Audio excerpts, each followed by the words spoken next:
Welcome to NovaraLIVE. Coming up tonight, the Israeli Air Force has claimed to have hit what they say is an Iranian nuclear facility. Keir Starmer takes the blame for appointing Peter Mandelson. Channel 4 airs Omid Djalili's shocking take on the war in Iran, and David Lammy seems to think he's safe from the Green Party. I'm Helena, aka No Justice MTG, and a couple of weeks away, but Ladies' Night has returned. I'm joined by Dalia Gebrial. Dalia, how are you doing? I'm doing well, and I'm glad to be back in the studio again with yours truly. Absolutely. It's been a while since we've had both of us in the studio for Ladies' Night. And also, I believe, you've got some stuff to tell us about the upcoming Dark Money event that you're going to be hosting next week. Yes. So, we all know, we talk about it all the time on this show, that life in Britain is getting worse. And politicians and the media want you to think that it's because of immigration or people jumping turnstiles at tube stations. But we all know that our future is not being stolen by fare dodgers. It's being stolen by tax dodgers. So billions of pounds are laundered through the City of London every day. And that is money and wealth that you and I generate as working people. And it's money that could go on our schools, on education, on the things that make our lives better. But it's not. And so on the 19th of March, we will be discussing how to make billionaires pay. I'm going to be joined by an incredible lineup of speakers: Kojo Karam, writer and author, former private wealth lawyer Stephanie Brobby, investigative journalist Peter Gagan, and I am so thrilled to announce that we have a surprise additional guest, which is the newly elected Green MP for Gorton and Denton, Hannah Spencer. So it's going to be an unmissable event, and the event is actually to celebrate the release of Death in Westminster, which is a 4-part investigative podcast by Novara Media and Planet B Productions. And the podcast is really about uncovering that shadowy world of hidden billionaire wealth. So whether it's, empty homes in Westminster, tax havens, we go through it all. And we basically look at what is this secret network of finance that governs our global economic system. And so you can listen to Death in Westminster. Just search Novara Media wherever you get your podcasts. And don't forget to get a ticket for the Death in Westminster launch event on the 19th of March at Earth Hackney. Absolutely unmissable event, that one. There are still some tickets available for the event. Those are available from Dice or via the link in the description. Dark Money will be at Earth Theatre in Hackney on the 19th. As ever, don't forget to let us know what you think about the show in the comments today. And as always, you can always tweet us on the hashtag NovaraLIVE. Our first story tonight. The Israeli Air Force has claimed that its missiles have hit an Iran nuclear site. The Talagan nuclear site in Iran's Parchin military complex appears to have been the target, with the Israeli military saying that Tehran had been using the site to make progress on its alleged nuclear weapons program that they were developing. This site was last hit in October 2024. Satellite imagery released by the military does appear to show 3 new holes at one location on the site, though it's impossible to say what the impact of the strikes has been. Elsewhere in Iran, the impact of the US strikes is clearer. Iran has claimed that the US and Israeli airstrikes have hit a residential building in Tehran, with officials accusing the two countries of deliberately targeting civilians. We don't hear much from ordinary Iranians about how they're coping with the repeated onslaught, due to media blackouts as well as fear. But the United Nations has today reported that over 3 million Iranians have now been displaced by the conflict. Al Jazeera has published this video that gives a glimpse of how ordinary Iranians may be experiencing the war.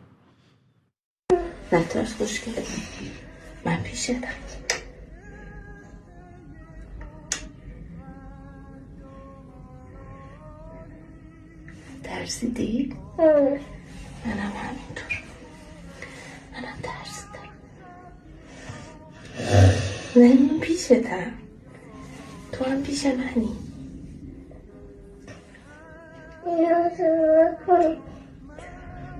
فکر کنم یه دونه دیگه هم داره میاد. ممکنه دوباره یکم بترسی.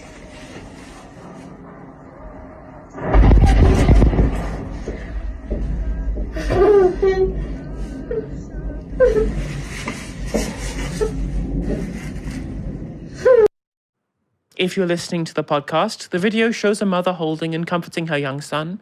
She tells him not to be scared, saying, "I am with you and you are with me." Then another missile is heard approaching, and the pair brace for the impact. Children have, of course, already been the victims of this illegal war in large numbers. Meanwhile, a preliminary report from the Pentagon has found that the United States was likely to blame for a double-tap strike on a girls' school in southern Iran, which killed over 165 people, mostly very young girls, in the initial days of the illegal war on Iran. US President Donald Trump has repeatedly asserted that Iran was likely to blame for the disaster. Pressed on the report today, the commander-in-chief played dumb. As Commander-in-Chief, you take responsibility for that. That is what? The way you... As Commander-in-Chief, do you... For what? For the strike on the school in Iran. A new report says the military investigation has found it was the United States that struck the school. I don't know the...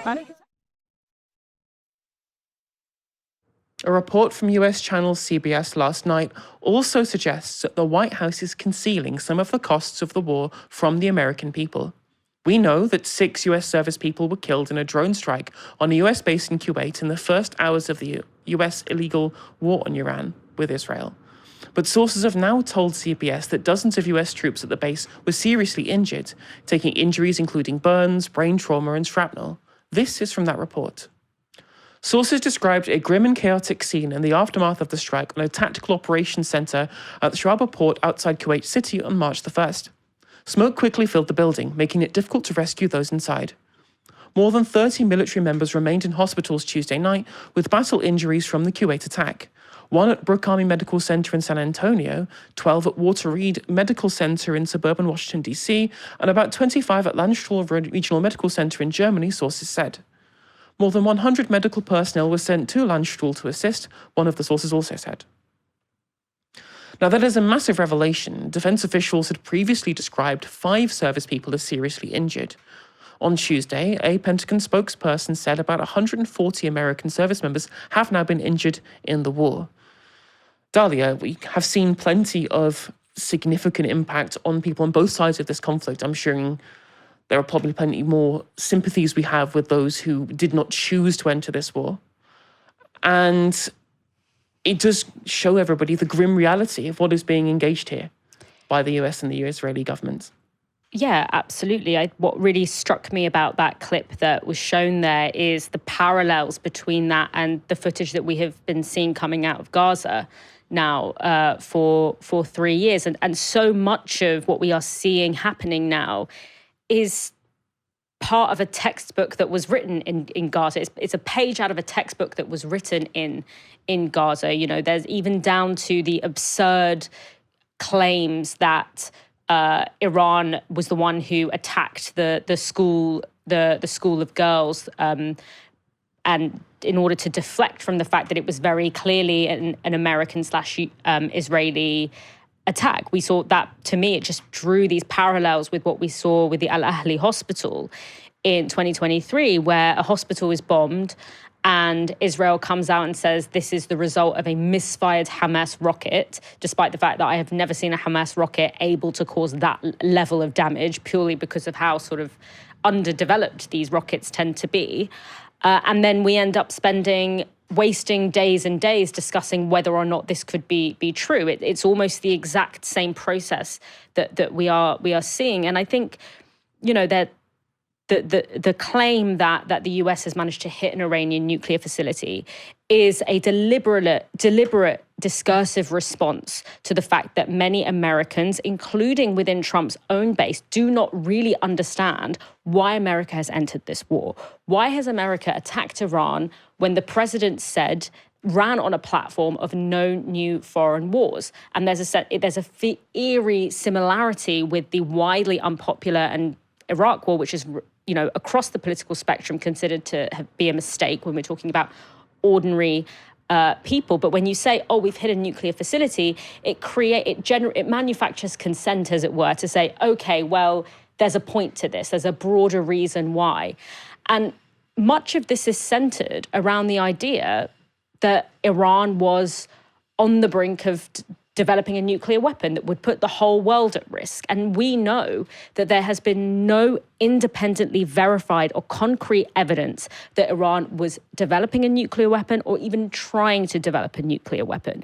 We saw this, and it has not happened, despite the fact that Benjamin Netanyahu has been trying to pull the entire world into a disastrous war with Iran on the basis that Iran is on the brink of developing a nuclear weapon. It's just a few months from developing a nuclear weapon.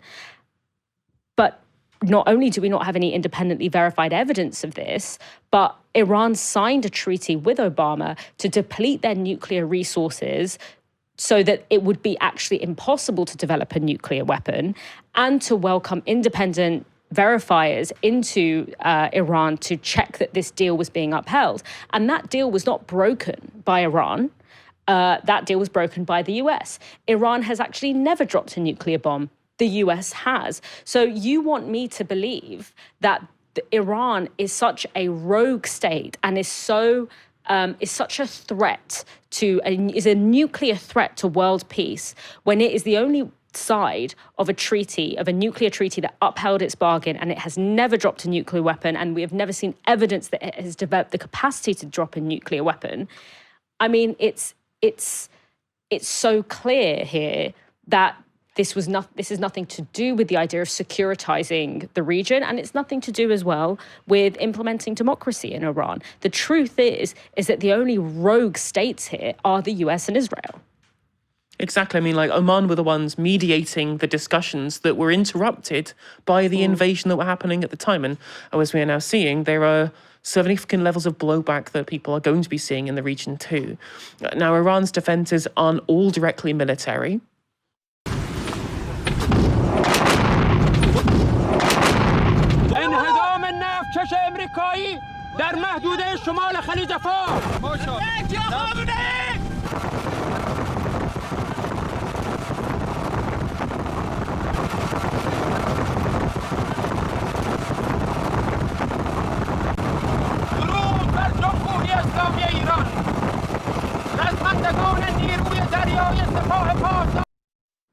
That was an oil-laden cargo ship in the Persian Gulf, exploding after it was hit by a weapon overnight. It was one of 2 ships targeted in late-night armed boat attacks in the Gulf near Iraq, with Iranian media reporting that it was struck, quote, after it had failed to comply with warnings and requests from the Revolutionary Guard Navy. Though the ships were registered to the Marshall Islands and Malta, Iran has claimed they were US-owned. At least one Indian national has been reported as killed in the attack. The closure of the Iran-controlled 21-mile-wide bottleneck between the Persian Gulf and the Arabian Sea has thrown global oil markets into crisis as Iran puts economic pressure on the world to halt US attacks on the country.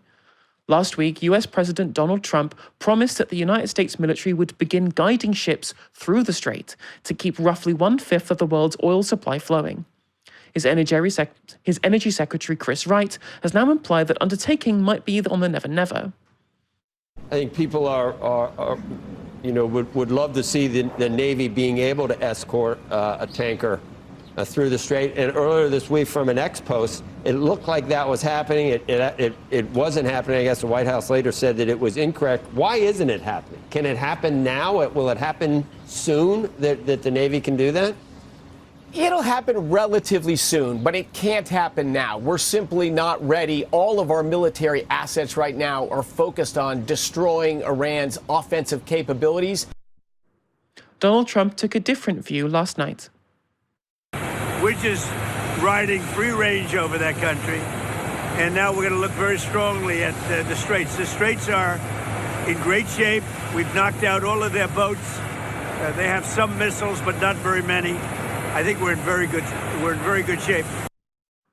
So far, 16 ships in the Gulf have come under attack, and oil prices today rose over $100 per barrel once more. That is likely to have a massive knock-on effect on the lives of ordinary people around the world, as the rising price of transport, production and heating creates an inflationary shock. According to the International Energy Authority, this completely illegal war is creating the biggest oil supply disruption in history. Donald Trump, however, is unbothered. The United States is the largest oil producer in the world by far, so when oil prices go up, we make a lot of money. But of far greater interest and importance to me as president is stopping the evil empire Iran from having nuclear weapons and destroying the Middle East, and indeed the world. I won't ever let that happen. Thank you for your attention to this matter, President Donald J. Trump. Iran's new supreme leader, Ayatollah Mojtaba Khamenei, is alleged to have been injured in the attack that killed his father, Ali Khamenei, last week.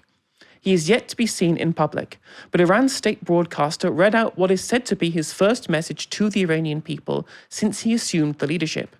In it, he pledged to keep the Straits of Hormuz closed. And he clarified the goal of Iranian attacks on the Gulf states, where strikes on the UAE, Bahrain, and Oman have continued. Last night, a base used by Western forces was also struck in Erbil, the capital of Iraqi Kurdistan. Mojtaba Khamenei said this about Iran's Gulf campaign. Iran, without seeking to establish dominance in the region, is fully prepared for unity and warm relations with its neighbours. The countries of the region must close down the US military bases, otherwise we will be forced to attack them again. So what we're seeing here, Dalia, is the reality of people in those areas who thought that engagement with the broader American security envelope, quote unquote, would have meant that they would have remained invulnerable by being linked to obviously the biggest military in the world. And the reality is that that's not been the case. By being linked to the belligerent nature of the American empire, that has led them to become a target that they wouldn't otherwise have been. How do you think they got into this misstep position in the Gulf? Yes, I mean, that is Iran's strategy. You know, Iran knows that it can't go toe-to-toe in terms of bodies or violence with the biggest military in the world several times over. What it can do is it can make allyship or cooperation with the US a liability, you know, a financial liability, a political liability, and that is the strategy that it is using. And as we discussed this last week on the show, Stephen and I, you know, that opens up the Gulf to vulnerability. But it also emerges from the fact that this is existential for the Iranian regime in the way that it isn't for the US. But what I think this shows, and the spike in oil prices and the fact that Iran is able to actually cause quite a lot of disruption, with relatively little resources compared to the US, because you would think, you know, in such an imbalance of power, you can understand why Donald Trump might have thought, oh, this is an easy in-out situation. But it really speaks to me about why the Middle East is the way it is. You know, there's a lot of, the Middle East is framed as this place that is naturally prone to conflict or violence. And that's often pathologized as a sort of psychological or cultural trait of the people that live there. You know, these are hot-headed people. They're always fighting. You know, they've been fighting for thousands of years. And it's sort of racialized as an inevitable part of the way people there are. When obviously the reason that this region has been trapped in this cycle of violence and authoritarianism is nothing to do with the inherent features of the people that live there. It's to do with the fact that this is a region that, through essentially the luck or misfortune, depending on how you look at it, of geography, have the power to bring the world economy to its knees. Not only does it house essential resources that are essential to capitalism, i.e. oil, but it also exists as this interface between three major continents, between Europe, Africa, and Asia. And when you have 80% of global trade passing by boat, going through shipping, something as small as, you know, the trade routes that exist within this region are incredibly important and can be leveraged as a form of power that can't necessarily be defeated militaristically, because it's very cheap to block the Strait of Hormuz, but it's not cheap to unblock it once it's been blocked. You know, you can block it with a drone, with a fairly makeshift rocket, but in order to intercept those things, you have to spend a lot of money. You know, we talked about it being something like $4 million to intercept a rocket or a drone that costs a few tens of thousands of dollars. to fire. And exercising that power to block those trade routes, to cause spikes in oil prices, it's relatively easy, it's relatively cheap. And this is why, if you want to be a global hegemon, like the US, like parts of Europe, or Europe as a whole, you have to make sure that this region is under your control. And in order to establish control, you have to use violence.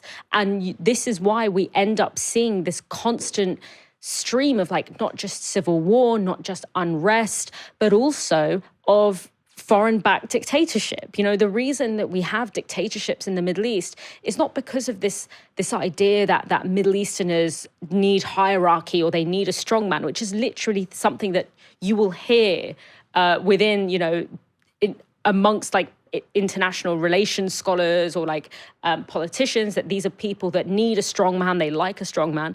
No, it's because the existing global order requires this area to be governed by a strongman to ensure that the geopolitical significance of the region never translates into actual power. It's why the nationalizing of the Suez Canal brought the British Empire to its knees.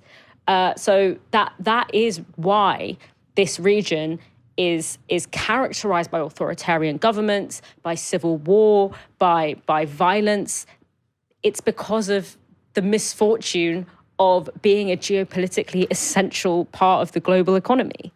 And that's the thing, is it does seem to be that the people in charge in the Trump administration forgot the basics of the Kissinger doctrine, which was that economic interreliance is what is supposed to maintain peace. And we're now seeing the results of this. We're now seeing the results of destabilization as it causes huge problems economically. And of course, the desire, as far as I can see, for people in the Trump administration to be able to follow, in this case, what we've seen from Marco Rubio said about following the lead from Israel. They were going to invade, so we knew we'd get retaliated at by Iran, so we have to invade preemptively, or we have to start engaging in preemptive strikes to start with.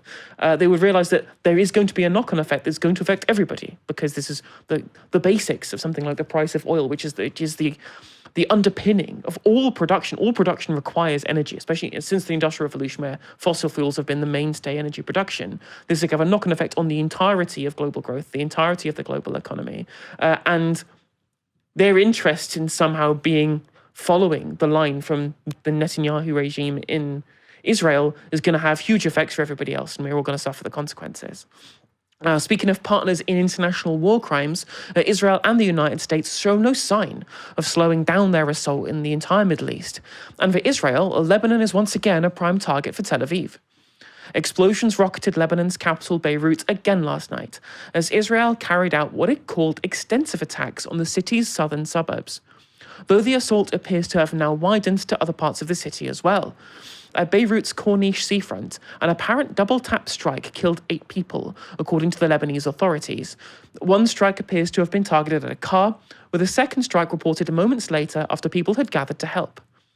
There were no specific warnings of a strike at the seafront, and an area where some of the 800,000 people so far displaced by Israeli attacks have been sheltering in makeshift tents. And tents appeared to be the target of another Israeli attack last night.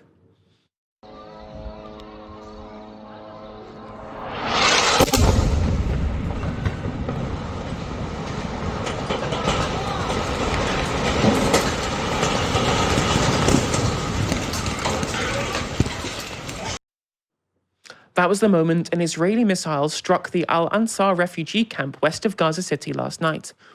The strike caused a large fire to break out amongst the tents housing multiply displaced Palestinians in the enclave, with first responders and residents battling to bring the flames under control. Gaza officials say Israel continues to violate the ceasefire on a daily basis, and it's also been reported today that the Israeli military is dropping all charges against a group of soldiers accused of sexually assaulting a Palestinian prisoner. The assault is said to have occurred on the 5th of July in 2024. A video of the assault shows soldiers taking a detainee into an area they've cordoned off with shields in an apparent attempt to hide their actions. The indictment said the soldiers were assaulting the Palestinian prisoner, raping him with a knife and causing multiple injuries. Dalia, obviously, I was speaking just recently there about Israel's desires in the region, their continued belligerence. And we're seeing even more of that in terms of their own goals, not just in terms of what they will say, what they will claim to be as about making sure that they pacify Iran's threats to Israel, whilst also expanding their own military objectives within the countries and within the areas they have been at war with very, very recently, too, in Lebanon and Palestine. We've already seen the extensive actions by settlers in the West Bank too, since they've been kind of lost, or the coverage of Palestine has been lost since the war in Iran. What do you think Israel's goals further from this are going to be? I mean, Israel have stated it quite explicitly. I mean, Smotrich said that he wanted to turn the second largest city in Lebanon into Khan Yunis. That is essentially a genocidal threat. And I think it really goes to show that Gaza was and continues to be a laboratory for Israel's broader regional goals. And in many ways, it goes beyond that. I think that Gaza has actually ushered in a new era of mask-off warfare. And I say that with quite strong caveats, because I don't want to give the impression that somehow wars by Israel and the US before 2023 were somehow restrained or abided by international law, or that they weren't, crime scenes, essentially, Iraq, Vietnam. These are all essentially illegal wars that no one was held accountable for. But I think, and also that international law has never been applied unevenly. So it's not like we've entered into an era where at one point international law used to be applied evenly, and people who, including to countries of the global north or countries in the West, that they would be subjected to international law in the same way that countries of the global south would be.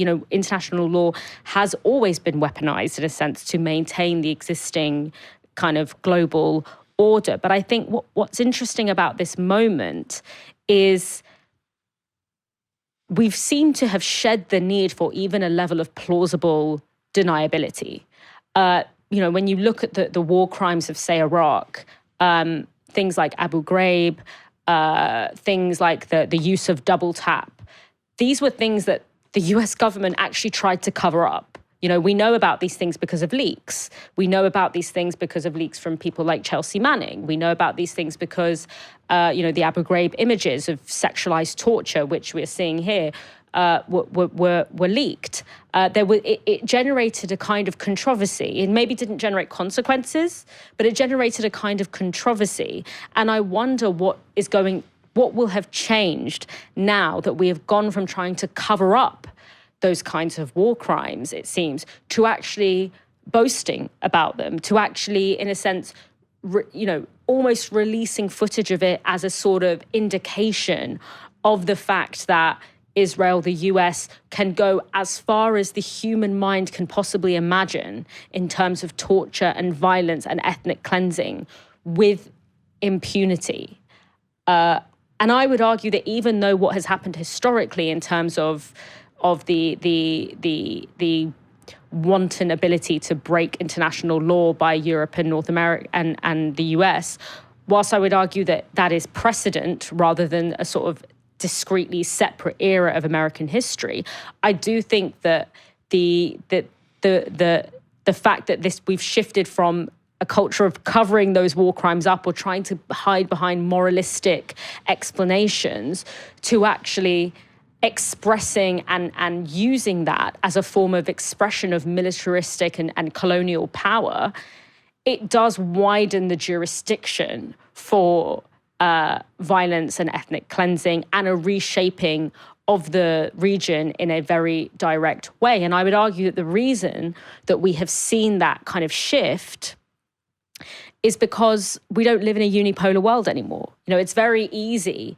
to hide behind international law and to claim the importance and authority of international law when you're the only sheriff in town. But I think now what we are seeing is an empire that is not necessarily in decline, but it is certainly having its supremacy questioned or rattled by, for example, the economic power of China, by the emergence of new alliances and new kind of poles within global political and economic power. And when empires feel they are going down, they drag everyone down with them. That's a really important point, I think, about like the pretense that we used to have, even in the cases where it was clear the rationale was bad, it was clear that there was levels of depravity happening behind the scenes, and there was at least a pretense of trying to cover them up. Like for Iraq, like Colin Powell had a presentation at the UN Security Council that there was at least the pretense that they were trying to lay out the rationale for an invasion, for a war against Iraq, whereas now it's just happening without anybody being consulted at all. And that's why it frustrates me. When I think your point you raised about Gaza is really salient too. When lots of people will say, well, how can you care about Gaza rather than things that are happening in your immediate vicinity? I'm like, well, the reality of what's going to happen to geopolitics in the wake of Israel being given total impunity to do what it wanted to Gaza and obviously to a lesser extent the West Bank and South Lebanon is a Rubicon that's been crossed that gives total credence for everybody else to do the same thing. Because in a just world where international law does matter, there would at least have been a case and repercussions been made, and there would have been at least some way in which that they could have been held accountable for the crimes that they've committed and for the things that they said they were going to do, the open calls for genocide that we got from day one after October the 7th. And that is going to impact the lives for generations to come as the global order shifts and as power changes and the reality of warfare changes. And whilst kitchen table issues will always be important to me, the fact that the humanity of Gazans is not enough, but even then, even the geopolitical consequences is not enough people to take the issue like Gaza seriously, I found very, very frustrating. Now, yesterday, we reported on the release of the first tranche of the Mandelson files, and they confirmed what the Prime Minister was forced to admit in Parliament, that he was well aware of the links between Peter Mandelson and the sex trafficker Jeffrey Epstein at the time of his appointment as US Ambassador. The revelations from the documents are undermining a lot of positions previously held by Keir Starmer and his officials, and it makes the appointment look even more ill-judged than was first thought. In our reporting yesterday, we discussed how National Security Advisor Jonathan Powell was revealed to have described the appointment process as weirdly rushed, and that his concerns over the appointment of Mandelson were brushed away by Starmer's then Chief of Staff Morgan McSweeney as having been addressed. As damaging as this already has been, it turns out that the rushed nature of the appointment had previously been denied by Number 10. Last month, Kitty Donaldson and Richard Holmes for the iPaper published a front-page article exposing the government for having pushed through security vetting for Mandelson, and also that he had been briefed on classified material even before the rushed vetting had been completed. In fact, the high level of security clearance that was needed for Mandelson had been cleared in 6 days, a process that, according to Holmes, should have been as much as 3 months long. Donaldson revealed last night, however, that Number 10 had claimed the story was false at the time, which we now know to have been true because of the information that has been released in the Mandelson files. The government spent days and days during the initial Mandelson fallout repeatedly assuring the House that full due process was followed during the appointment. Given what we know now about the reality of said appointment, that claim is looking increasingly difficult to defend. Something else that Number 10 will struggle to defend is the files have brought to light the fact that Mandelson was paid severance pay of £75,000, although he initially asked for a staggering £500,000. The Guardian laid out an interesting case as to why this might have happened. The documents suggest Mandelson raised the prospect of suing the Foreign Office for unfair dismissal until the settlement was reached. The department's HR boss, Mark Power, said Mandelson had consulted an employment KC who said there were doubts about the reasonableness of the PM's decision to sack him as ambassador. In an email, he wrote, "There is some carefully placed language around the public implications of not reaching a settlement and the nature of an employment tribunal case. There is a potential that, absent a positive indication, Peter goes public on some of his claims, so there is some urgency." Yet the idea that such an employment tribunal would be successful is also in doubt, as the New Statesman's Alva Ray pointed out on Newsnight last night. It does say in Peter Mandelson's contract, which we can now all read online, that he wouldn't be due any severance payment if he was dismissed. So actually the amount he was due was zero. And so I think that there's a kind of an obvious case to be made here that £75,000 was not a bargain. And for a lot of people watching, that is an awful lot of money. I mean, you can see from reading the documents that Foreign Office officials were worried that this could escalate into an employment tribunal. And there was a sort of, I can't remember the wording that they used, but they basically say that Peter Mandelson is making some sort of veiled threat that, you know, that this could generate negative publicity. But to be honest, I think people might not find it that much of a bargain, but also just quickly, I'm not actually sure if this is the most important element of the issue, as in the way that the severance payment, referenced by you earlier, it's actually maybe detracting from just that underlying point about what Keir Starmer knew and when.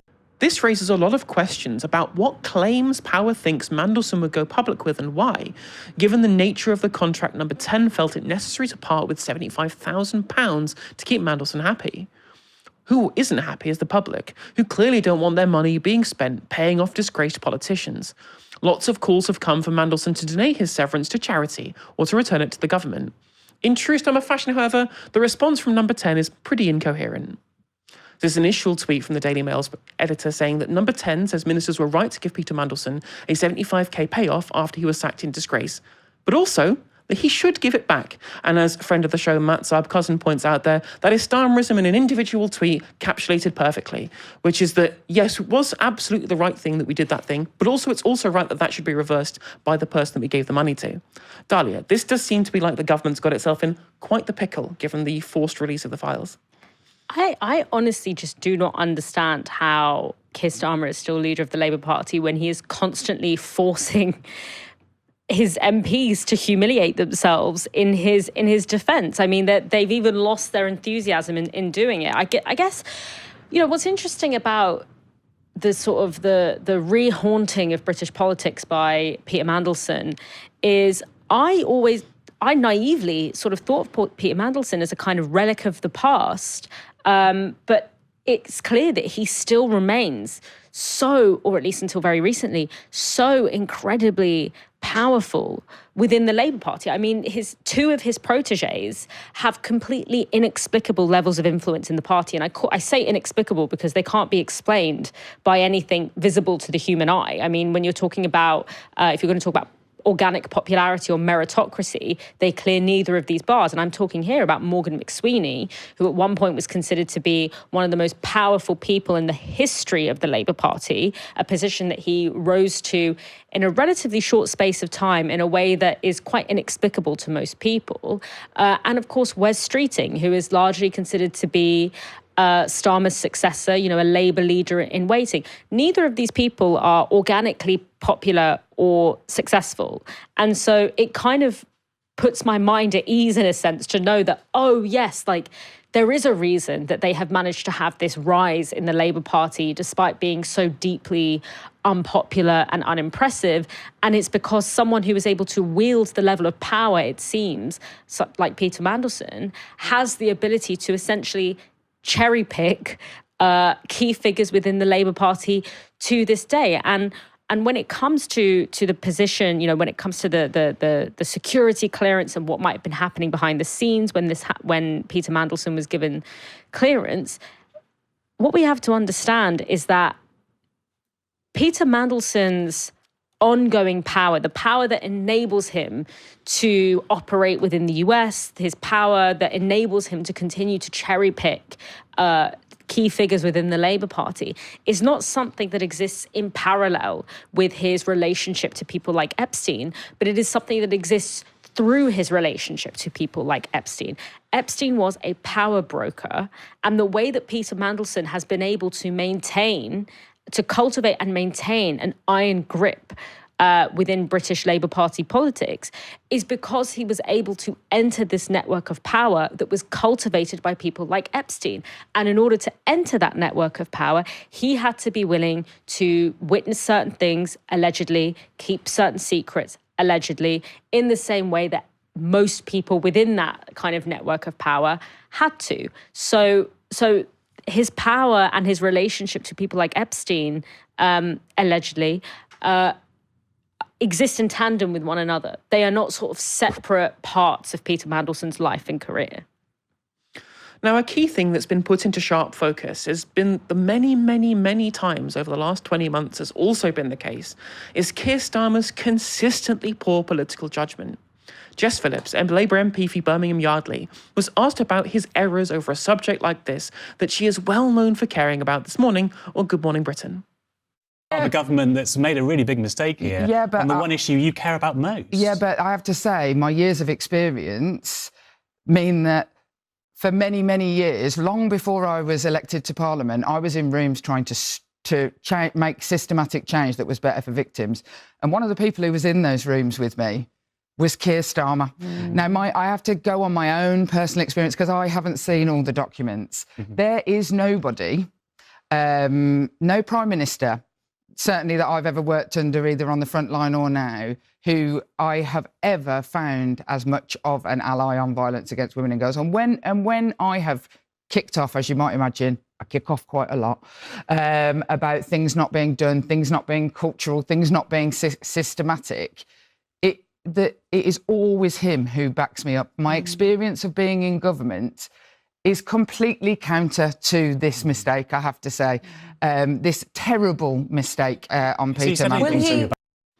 What's interesting is that there are many criticisms that I personally will have of Jess Phillips, but I don't think you can ever criticise her for not taking violence against women and girls seriously. It is clearly something that she has taken seriously and has done huge amounts of work on trying to rectify. It's why it looks so jarring here for her to be going, well, look, he made this awful decision and just totally glossing over the realities of Peter Mandelson's relationship with Jeffrey Epstein and this huge, large-scale appointment that he was warned about during the vetting process as well, which is why it's very difficult to be able to make these defences like, well, he's such a big ally for us on something like violence against women and girls and has been for all of this time. If something like this wasn't a huge, huge, huge red flag during the appointment process that he signed off, and it's an appointment process that he's admitting to be the one that is at fault for signing off, because that can't be called into question whether or not here is himself taking the blame for the ill-fated appointment in a media event he did in Belfast today. Let me start where I must start, which is to accept, as I do, that I made a mistake in appointing Peter Mandelson. And let me follow that up swiftly, as I've done before, but I need to do it again, with an apology to the victims of Epstein for appointing Peter Mandelson. It was my mistake, and I take responsibility in relation to it. The release of the information shows what was known. That led to further questions being asked. Unfortunately, because of the Metropolitan Police investigation, we can't release that information yet. But that doesn't take away from the fact that it was me that made the mistake, and it's me that makes the apology to the victims of Epstein, and I do that. Now, what I find interesting about all of this, it's my take from the Mandelson files, given what we know about how the appointment was done, who pushed for what, and how things were rushed through from what we've seen from the documentation. That the person who was, as far as I can see, in my opinion, that was keenest to get Mandelson appointed in this case was Morgan McSweeney, which is Keir Starmer's former chief of staff. And in most cases, when it comes to political leaders, they will find a fall guy and they will try and palm off the blame onto them. They'll save the mothership, which is the political leader at the time. We saw this with Boris Johnson and Dominic Cummings when it came to Barnard's Castle, for example. We saw it with Boris Johnson when it was the failures of the government. You find a junior minister or a ministerial colleague and you get them gone rather than take on the blame yourself at the top of the hierarchy in government. And that hasn't happened in this case. You'd think if there was that kind of level of political nous here, they'd be going, well, we've got this information that shows, at least somewhat, that Morgan McSweeney was very interested in getting Mandelson appointed into this position. Keir Starmer, I think we're all of the understanding that it's our opinion that he is not the person who's in charge in government a lot of the time. There's been lots of documentation. I think Tim Shipman recently did a quite funny article in The Spectator talking about the levels to which the Keir Starmer doesn't really make decisions internally, and a lot of the stuff from behind it, from stuff like Get In, from Maguire and Pogren, talked about McSweeney steering the ship. What does it say about that relationship that they've not tried to save Keir Starmer's skin by blaming McSweeney for the appointment. And Starmer himself is coming out and saying, it's me. It was my fault. I take full responsibility. I'm going to apologise to the victims of Jeffrey Epstein for the appointment that I made. What do you think? I think it's a really interesting question. If I was being really generous, I would say, you know, it's a good thing for a leader to take ultimate responsibility for the things that happen under his watch. The reason why I wouldn't say that here is because I have no reason to believe that Keir Starmer is a man of integrity or honour. So it would be odd for this to be the one instance in which he really demonstrates that, given that it doesn't feel consistent with the rest of his character. But it's interesting because Paul Holden, who is an investigative journalist who did this deep dive book on the rise of Starmer and Morgan McSweeney. And he actually did an interview on Downstream with Ash, which I would highly recommend. And he sort of outlines how this is the nature and has been the nature of Morgan McSweeney and Keir Starmer's relationship from the very beginning. You know, he talks about how when Jeremy Corbyn became leader of the Labour Party, this sort of the surprise win for the left, and there was a lot of panic amongst the Labour right that, you know, the left was now in power, and how they kind of scrambled. They formed Labour together as a way of scrambling to try and reassert their dominance within the party. And obviously Morgan McSweeney was a key part of that. And one thing that Paul Holden says is that he said normally the potential lead or the leadership candidate or the politician normally selects their head strategist or their chief of staff. Whereas what happened in the case of McSweeney and Starmer is actually the strategist was the one who picked the candidate. So when Labour together are like, we need to not only destroy the Corbyn project, but construct an alternative to step in when he is destroyed, they were saying, you know, we need to find someone who is ambitious and who is essentially a kind of empty vessel who can be the vehicle for our ambitions to reassert the dominance of the right within the party. And they were the ones that identified and scouted Keir Starmer and sort of started building his campaign behind the scenes. So this kind of odd imbalance or inversion has existed in Starmer and McSweeney's relationship from the very beginning. And I think there is probably something here that we don't know about why Starmer feels the need to continue to protect Morgan McSweeney's protect Morgan McSweeney's reputation, because I want to know from Morgan McSweeney why he was so intent on pushing through Peter Mandelson. I want to know what was shared between those two people. What is the relationship between those two people that meant that he, you know, despite it being essentially something that would so clearly come back and bite them in the arse at some point, why he felt like he had to push this through. But we don't get those answers because Keir Starmer is protecting Morgan McSweeney. So I think there's probably something about this story that we don't know about why Morgan McSweeney is seen to be someone that no one can touch or no one can mess with.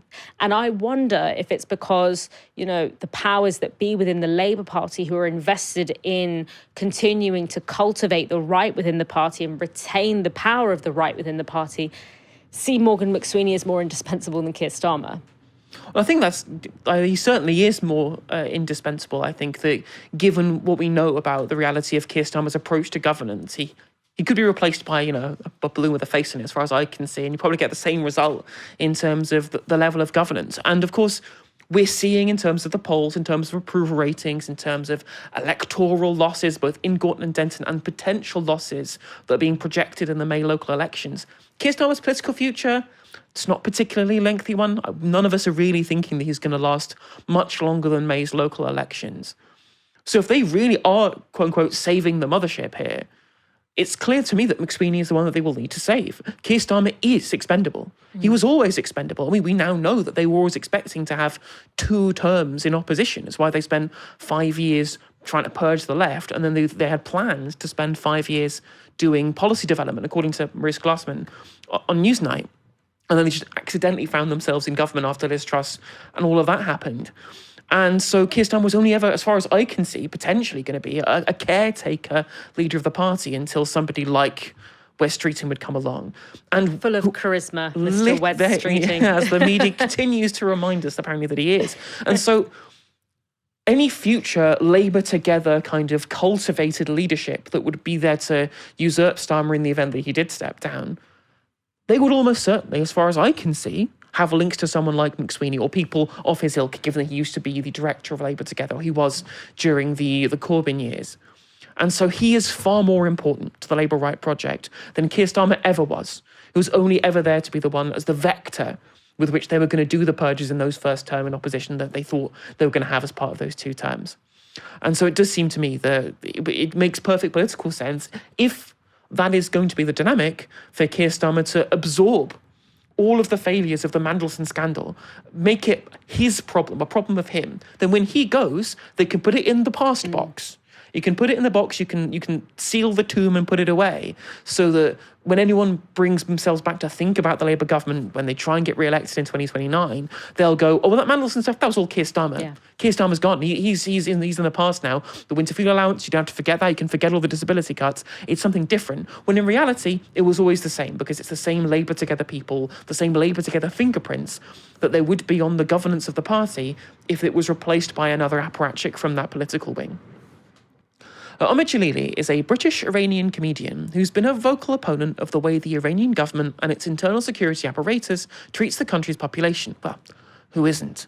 But Djalili has also been a loud supporter of the United States and Israel's completely illegal military intervention in the country. He's not shy about the fact that he wants the Islamic regime to fall and hopes US and Israeli bombs will bring that about.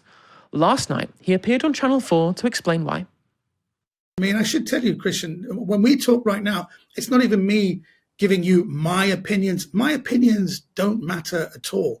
Because the internet's been shut, all we are doing is try and amplify some of the voices from inside Iran who have been cut off by the internet, and just try and say a few things about what some of the narratives they want out there. Messages are coming through which are very, very strong. I have to tell you, I mean, I can read you one of the messages here, which I actually tweeted yesterday, which is very, very representative of what the people of Iran feel. And it's kind of shocking, because I'm not pro-war at all. I did a whole documentary called We Are Many about the February 15th, 2003 anti-war demonstrations after the British and American invasion of Iraq. And so I'm very anti-war, but I'm quite surprised when you see these videos that Iranians cheering when things are getting bombed. And you think, well, how do they reconcile that? What do they think? And this is the kind of thing that people are saying, which I think people should be really aware of. Those of us inside the cage know that cutting out a cancer is going to hurt. We are willing to take that pain because it is better to die once than to be tortured every single day. If this war stops, which is very interesting, and the regime survives, we are all dead anyway, and our execution dates just get moved up. Now, that's the view of one person inside Iran that Djalili is amplifying there. And maybe he has 500 or even 5,000 of those messages. But there are more than 92 million people in Iran, and trying to divine what they want from a handful of messages is not an advisable idea, in my opinion. And it's especially a bad idea to amplify a single message that asserts Iranians as a whole would rather die than live under the current system at a time when Israel and the United States are bombing the country. It's also worrying that Djalili really seems to believe that, which may explain a pretty shocking post he made on social media last week. It concerns the bombing of the girls' school in Iran's Minab, which hundreds of girls between ages 5 and 12 were killed. Djalili wrote this: "The regime say it's America or Israel. The Americans say they're nowhere near the area. Here's what Iranians inside Iran say. The IRGC blew it up themselves to fill it up with dead bodies of children they've kept on ice hidden away in cold storage from the January slaughters to put on display in order to blame their aggressors. The fact that we have not seen the evidence yet is a red flag, as we know the regime would have gleefully paraded those images on television and all over the internet. Most probably, they were caught on film transferring the bodies, hence why there is now a media blackout on the story, as well as a full internet blackout. As Iranians, we know how this regime operates. We're talking about new levels of evil." That's Omid Djalili essentially doing a Sandy Hook conspiracy theorist false flag brain meltdown over a very recent massacre of young girls in Iran, one that the Pentagon now says was very likely conducted by the United States. And many of us knew that this was likely to be the case, but Jalili's impeccable sources, allegedly from inside Iran, said otherwise, promoting a full-on fiction instead involving the frozen corpses of children. And Djalili fell for it and amplified it. Who's to say the same thing wasn't happening on Channel 4 News? Now, Channel 4 did try and push back on Jalili's dangerous claims, but not very hard. You know, the regime supporters in Iran say the people who you're quoting are a tiny minority. You know, yes, there are people who are upset and angry and want to get rid of the regime, but they're a small group of people. And obviously the people on your side say, no, we are the majority. And it's very, very difficult because we're not there and we're not allowed in to really get a sense of where public opinion is now. I mean, what makes you sure that you speak for the majority? I don't speak for anyone. I'm just speaking for the people that I've seen. But, you know, if you listen to the Islamic regime, all American Navy has been sunk. The Air Force has been shot out the sky. Tel Aviv and Haifa are a barren wasteland. That is their regime. And we've seen them lie about things. They have history with this. They have lied so much. And we're seeing it literally on television. I'm tweeting it. Go on my Twitter feed. And I'm tweeting it as a comedy thing because they say, yes, we've hit the USS Abraham Lincoln. And then the mullah goes, everyone together, Magbar America. And then other people just go, Magbar America. It fizzles before it even starts. And AI videos of crowds. Yeah. Also AI videos of crowds. All this stuff that we see is complete and utter, very easily, understood lies. So as far as Iranians are concerned, we don't believe anything they say.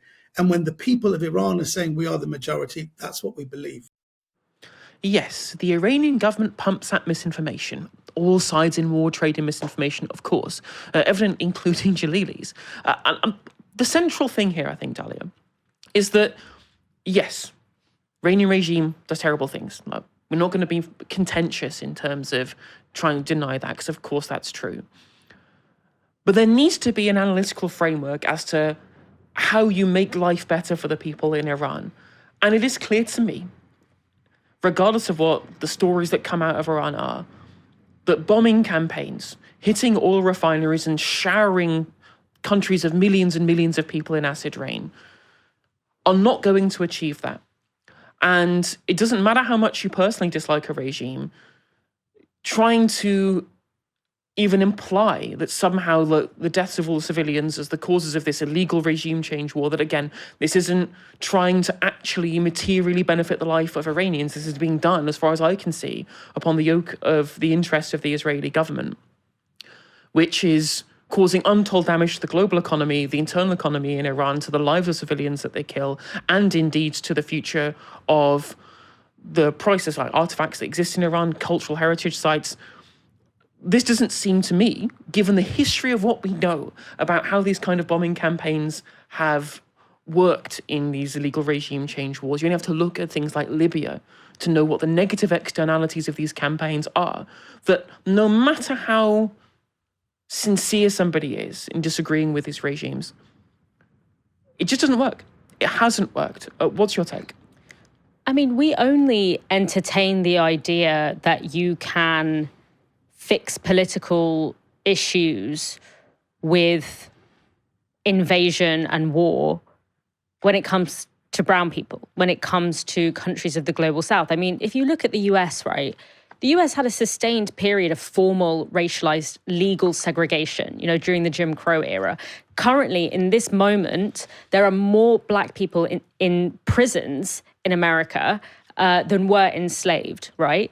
That is a deeply unjust, foul, wrong, immoral, authoritarian fact, right? And it has been the case for a really long time. People are resisting within the US against that.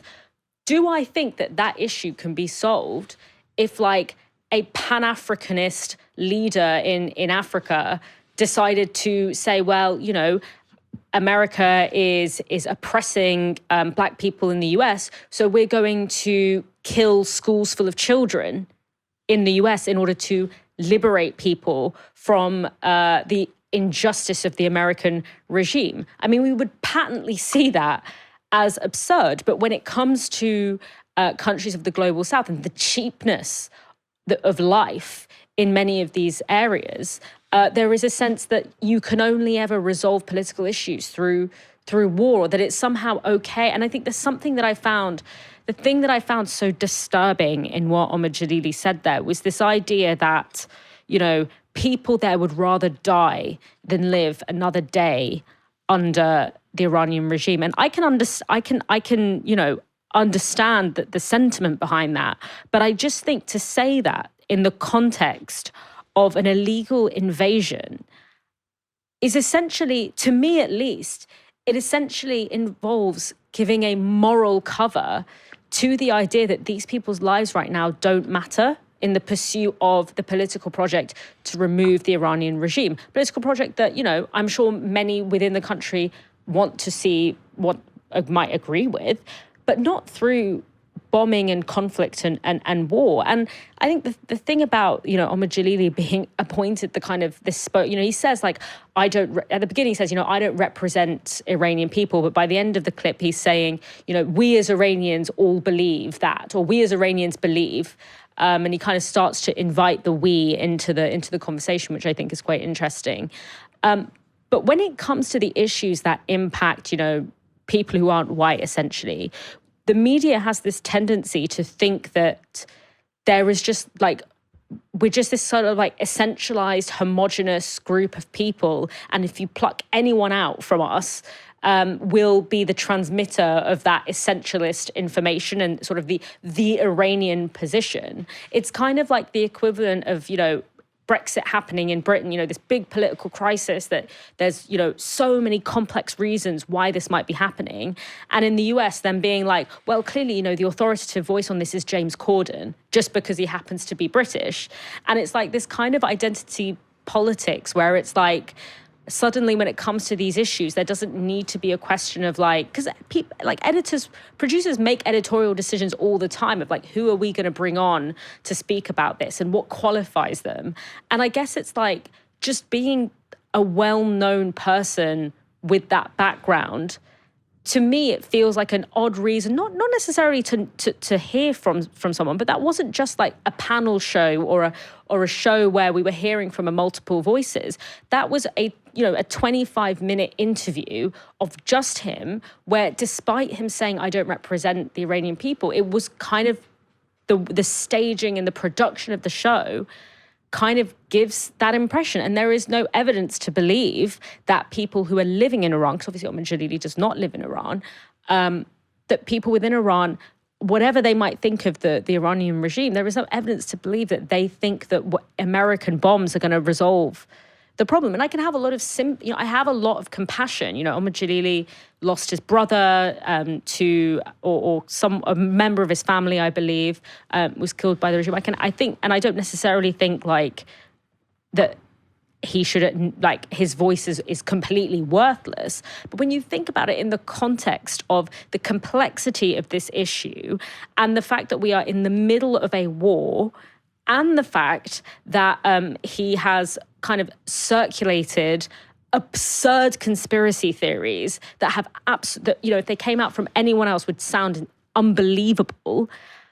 But it's not a surprise to me that at a time when the British state is involved in a war through intelligence sharing, the use of providing the use of military bases, that the British media would be interested in providing a platform to someone who, in my view, it feels is offering a kind of moral cover for that by saying, well, people there say that they would rather die than live another day in this regime, you know? Yeah, I totally agree. And again, like the idea that even if this was successful in removing the regime, which I don't think that it will, I don't think even the Trump administration thinks that it will, that somehow something better would come of it. They had a reformist president at the time, or we still do, in Masoud Pezeshkian. They had Ali Khamenei, who had his own fatwa against nuclear weapons. Why would they not develop nuclear weapons now? How can the liberal reformists within Iran, at this point, justify their position when their own reformist approach to politics has still led to the devastation that we're seeing in Iran right now, given the illegal invasion? Who says that anything that would replace what is currently governing the country would be better? Again, we saw this in Libya, where we had the flawed government of Gaddafi replaced by slave markets, essentially. We saw the power vacuum in Iraq lead to the rise of ISIS, with huge amounts of geopolitical instability that followed and huge amounts of lives that were ruined by that through the removal of Saddam Hussein. Who is to say that this indiscriminate and illegal bombing campaign, because again, it's not boots on the ground, this is just being raining of bombs from the sky in Iran, will necessarily lead to something better? As far as I can see, there is no case that's been made as to how that might come about. But again, it's easy to be emotionally connected to the need to remove what is bad now without thinking about the consequences moving forward through an analytical framework. And I think that's the problem with relying on people like Omid Djalili, who I do not think, in my personal opinion, have that framework to hand. Ever since the Labour Party were hammered in the by-election in Gorton and Denton, the Starmer Politburo have been scrabbling for any justification for the loss that doesn't implicate their existing political strategy. That strategy so far has either been to misrepresent the Green Party's positions or to deride them as extreme and to market themselves as moderate in comparison. Justice Secretary and Deputy Prime Minister David Lammy was asked about the supposedly extreme Green Party when speaking with the New Statesman this week. Do you believe the Greens to be an extreme party? I think the position that we should sort of abandon NATO in the midst of the war in Ukraine can only be described as of extreme, and I think the vast majority of people in the United Kingdom would think that.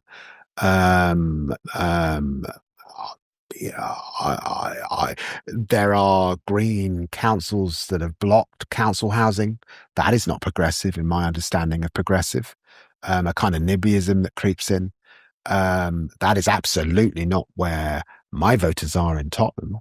And their needs, where we've got some of the highest overcrowding and people waiting for council houses possible. So yes, I do see elements of course there are. I don't want to disparage. There are parts of the Green agenda in relation to the environment that I would want to associate myself with, and the Labour Party is proud of its record in relation to the environment and our fight against climate. But I think there are areas in which they depart. And but look, the electorate will make that assessment. It's up to us also to point those things out to the electorate so that they're clear on the distinction. Okay, to start with, the Green Party members who set policy voted to change the Green Party's stance on NATO in 2023 to support attempting to reform NATO from within rather than explicitly backing NATO withdrawal, which was the previous position.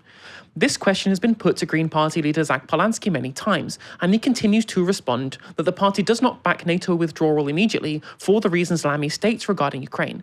But what the Green Party also supports is seeking alternative defence arrangements should NATO be unable to be reformed, which is why Polanski has also championed the idea of working closer with Europe rather than with Donald Trump. As for the NIMBYism, it is worth pointing out that this is an affliction for all Westminster parties. And when the Labour Party do things like block housing projects with 50% affordable housing in Wandsworth, they're in no position to point fingers. But when it comes to the wider membership, the Greens are actually the most YIMBY of all of those parties. YouGov found that the Greens were significantly more in favour of both new housing in general and new housing in their area, far higher than the general public. These are very similar attacks on the Greens, so that Labour threw at them in the by-election, which didn't work then, and the Greens since have overtaken Labour with YouGov in the polls. In that interview, David Lammy was subsequently asked if he was worried about the fact that these polls show him losing his Tottenham seat in 2029. I can 100% tell you, knowing my seat as I do, that there is no prospect of the Greens taking my constituency. Absolutely none at all. I've represented Tottenham for 26 years. I've heard about Tottenham over that period, the voters going off to the far left. It's never, ever happened.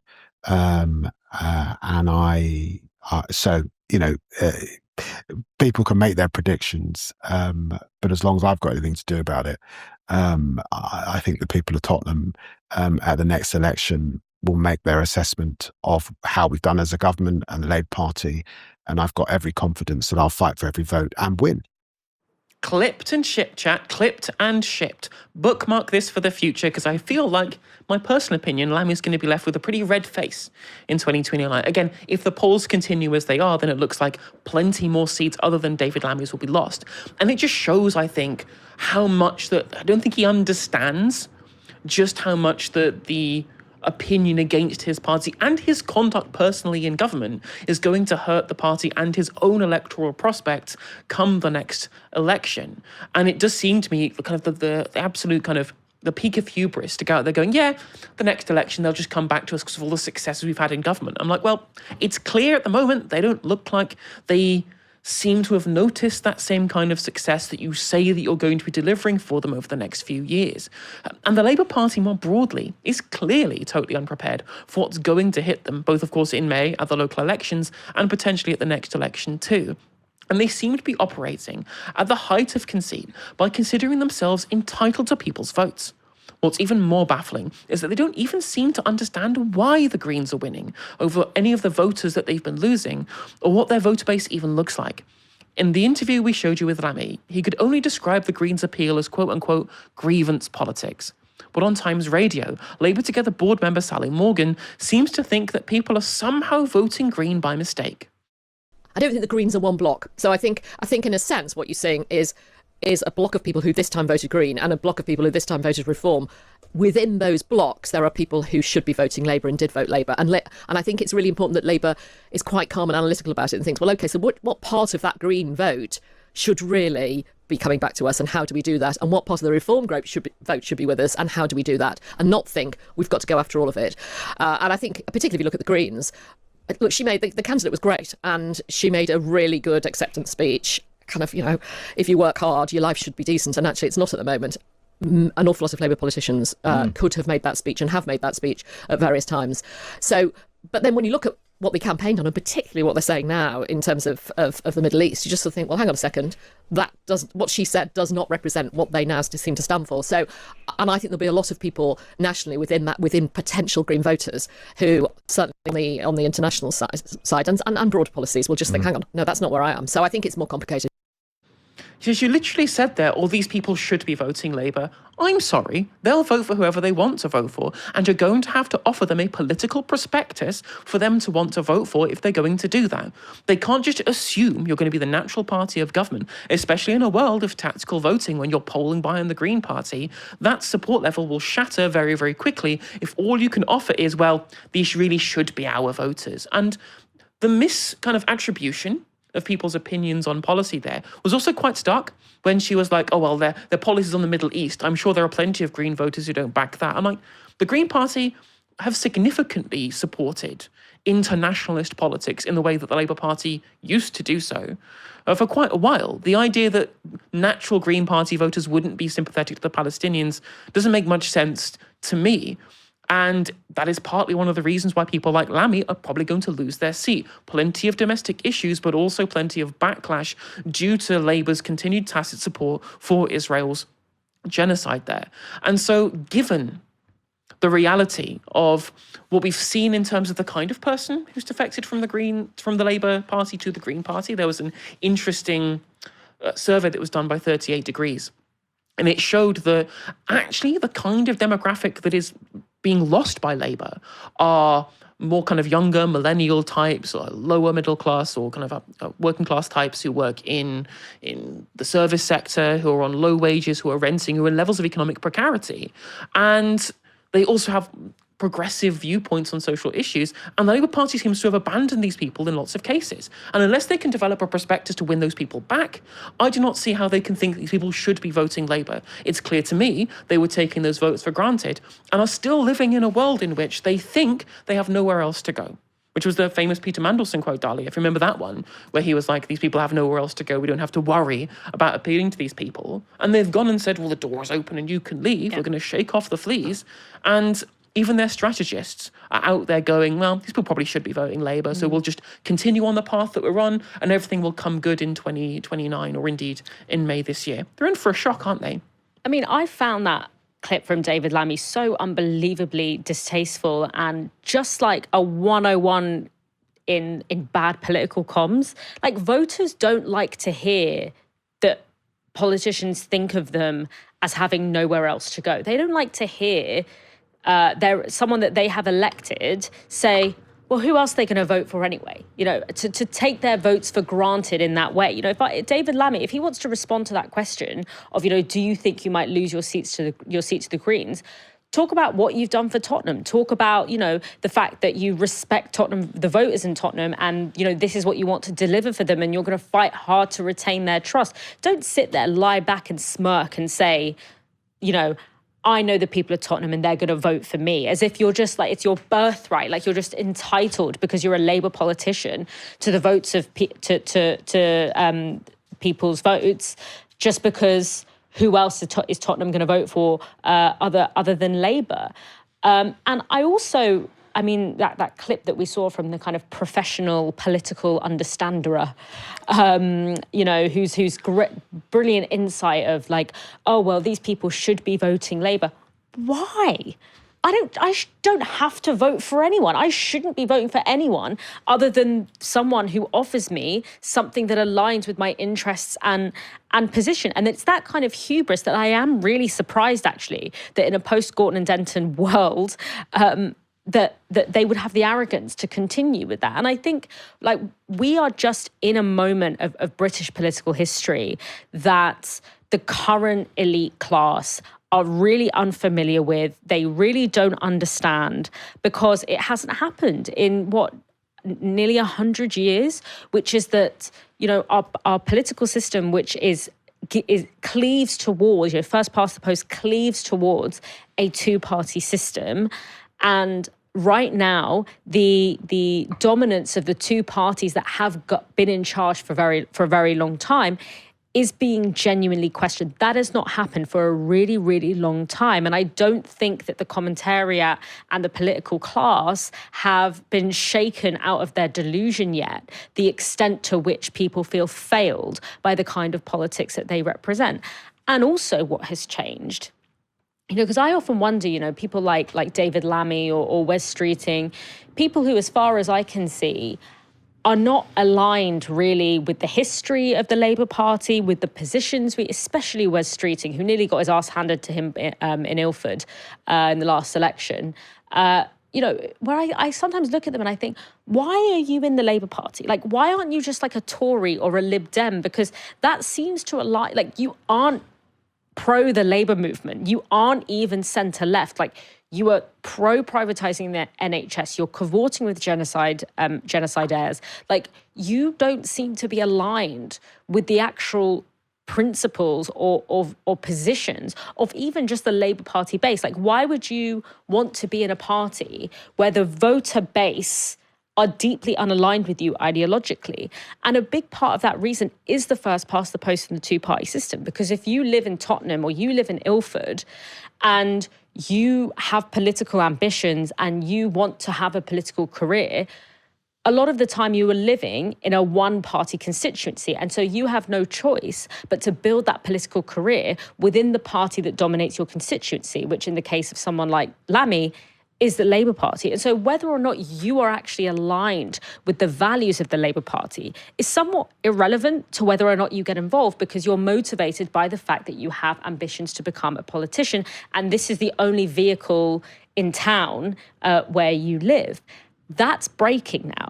After Gorton and Denton, that has broken, because not only was Gorton and Denton taken from the Labour Party, but it was taken relatively easily, in the sense that, you know, Gorton and Denton was right at the bottom. I can't remember what Zach Polanski said, but it's like 100 and something in terms of the Green Party's order of priority when it comes to their target seats. And it gives this sense that there are no single party seats anymore in this particular moment in British political history. Now, I will caveat that with saying that I don't think it will be as easy now, because I think, you know, with Gorton and Denton, I don't think that the Labour Party were even paying attention to what the Greens were doing. They found it laughable that the Greens could win that seat. They were looking much more at what Reform was doing. Now, I think at some point they will cotton on and they will start throwing a lot of their might against the Greens, and that is going to make it a lot more difficult.